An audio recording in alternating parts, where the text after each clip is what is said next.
Hello, my name is Jason. I'm head of growth and operations at Security Token Market.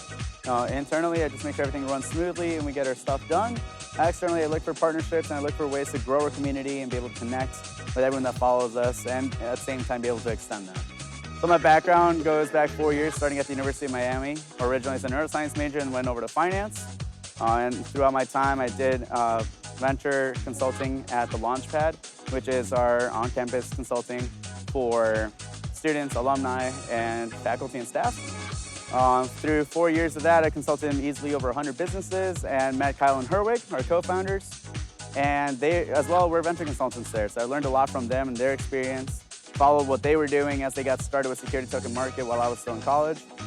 And eventually came over to do some work, freelance, see where I can add value. And here we are, a year later, and I can definitely say I've been quite inspired by what they're doing, and I'm very excited to be joining as well. My favorite use case for tokenization is real estate. I think it provides great value to any investor because it creates liquidity and fractionalization, right? So when you want to invest into a property, you no longer have to invest $10 million at a time. You can really break it down and invest maybe $5,000, and that makes it a lot more digestible.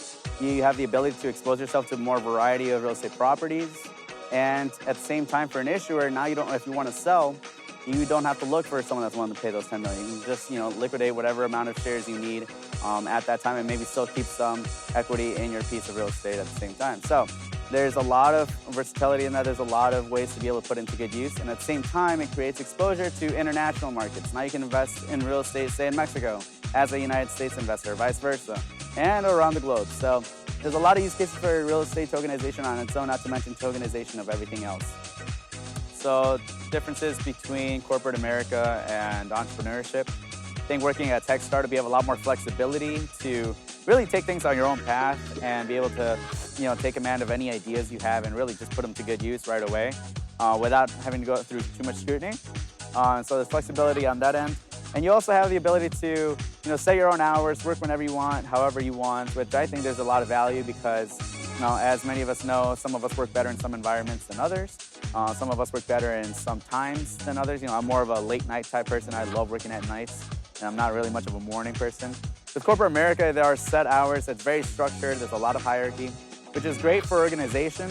I think it definitely keeps things smooth, and it definitely provides a great working environment. But at the same time, like I said, tech and entrepreneurship in general, it just provides that flexibility to do and adjust your team as needed too.